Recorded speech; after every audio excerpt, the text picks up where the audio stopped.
understand why the rolling thunder rolls. But when the rain falls from the sky, the grass turns green, the flowers bloom, and I stop asking why. Because I know with hope there's always a better tomorrow. It's hard to believe the best, but you can't win if you give up. Even if it doesn't work out like I planned, I'm choosing to believe, and I know it's hard to understand. We can't always see the plan, but we have a choice and this is mine. I'm choosing to believe. I'm choosing to believe.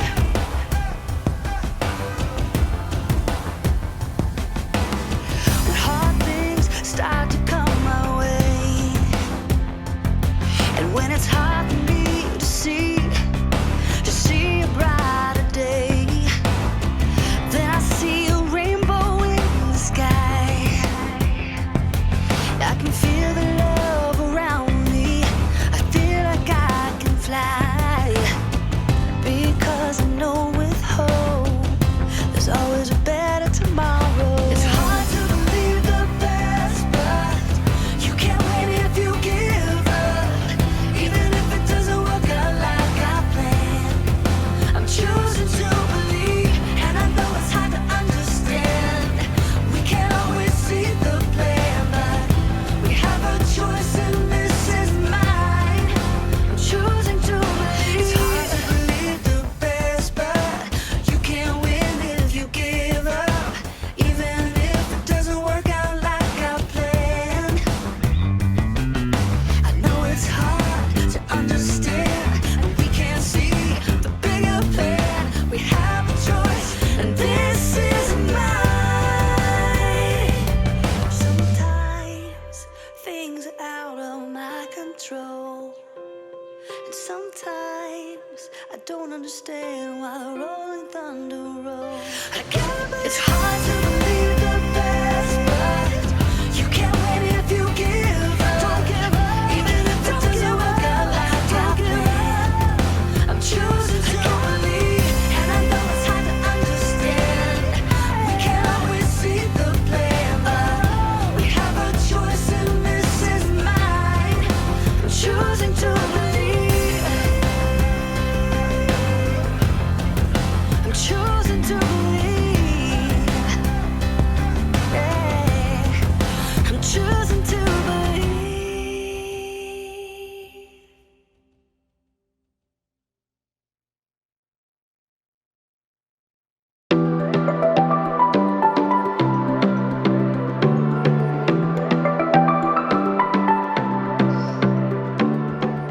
Oh, we're on.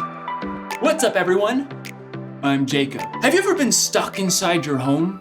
Maybe because of bad weather or because of a lockdown? Or how about this? Have you ever been stuck inside your home and then the power goes out? No TV, no internet. It's a nightmare. But it doesn't have to be all that bad. You can figure out something to do like a jigsaw puzzle. You see, puzzles can help us understand hope. Hope is believing that something good can come out of something bad. Now, usually a jigsaw puzzle comes in a box with a picture of the finished puzzle. This one, however, came in a bag. Guess I'll have to wait until I'm done to see what I'm working on. Let's see. Ooh, it looks like an eye. So the final picture will have a creature of some kind. Maybe a bunny rabbit, boing, boing, or a squirrel. I'm a squirrel. Or maybe it's not any kind of animal I've ever seen before, like a hairy monster that has like 8 legs and 6 eyes and is super furry.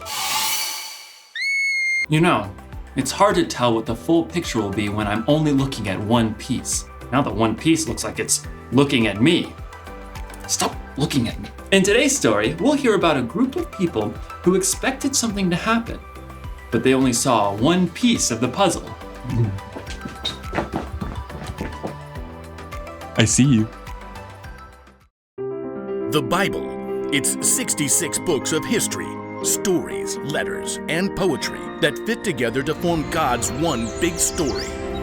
The epic adventure of how He created us and loves us so much that He made a way to rescue us. As we travel through the Bible, from Genesis to Revelation, we discover people who met God and found their lives changed forever. Now, for an amazing story. Inspired by the book of John, chapter 12, verses 9 through 16. When Jesus raised his friend Lazarus from the dead, news spread quickly. Many people believed in Jesus, and the religious leaders flew into a rage. If we let Jesus keep doing this, everyone will believe in him. He'll cause so much trouble, the Romans will come in and take over. So, it's decided. We will remove him. Please note the air quotes. For a time, Jesus went away to the village of Ephraim. As the Passover feast neared, the people of Jerusalem began to look for him. Isn't he coming to the feast? He'd be a fool. The Pharisees have given orders to arrest him. Jesus wasn't threatened by the religious leaders. He was following the plan that God had set in motion long before. And with his disciples, Jesus returned to the town of Bethany. From there, he made plans to enter Jerusalem. He told two of his friends. Go to the village ahead of you. As soon as you get there, you will find a donkey tied up.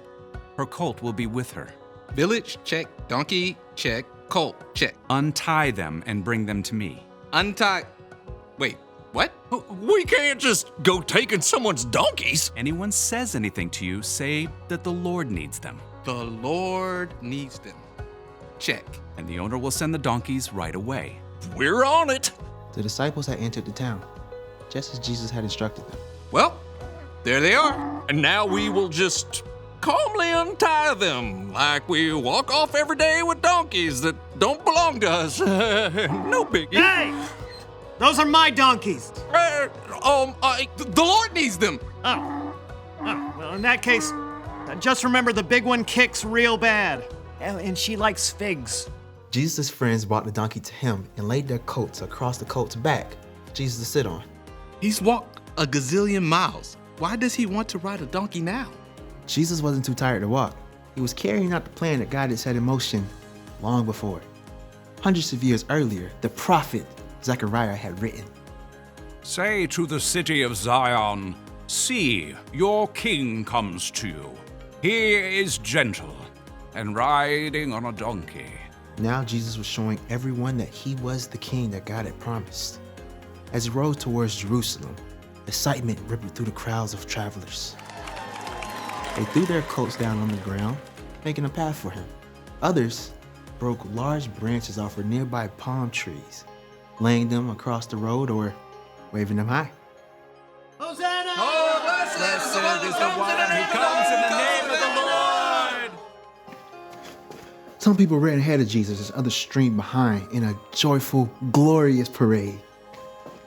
Hosanna! Hosanna!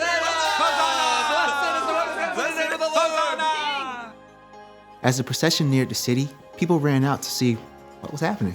Who is this? This is Jesus, the prophet from Nazareth. Yeah, he brought Lazarus back from the dead.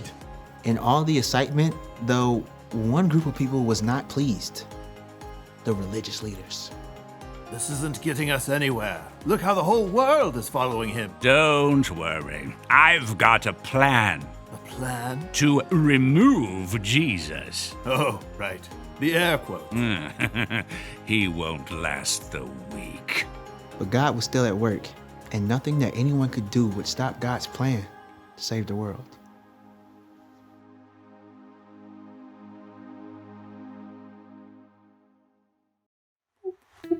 Oh, nice. Oh, hey, I didn't see you there. So anyway, many people believed Jesus was the Messiah, the Savior who came to rescue them, and they were right. But they thought that meant that Jesus was going to take over right then and take over as their king. And they were about to be very disappointed. But here's the thing about disappointment. We're disappointed when things don't go how we want or expect. We're disappointed when we don't get our way. But you've got to remember, when it comes to life, we can only see one piece of the puzzle. We only see that we didn't get invited to someone's birthday party. We see that mom or dad lost their job. We see that you or someone you know is hurt. We see the bad things happening right now.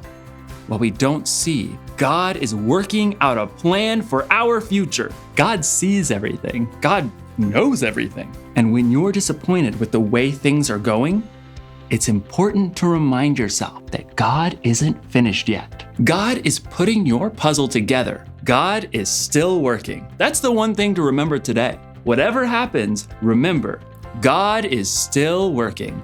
Jesus didn't turn out to be the king the people were expecting, but God was working on a much bigger plan, not just to rescue those people, but to rescue all people for all time.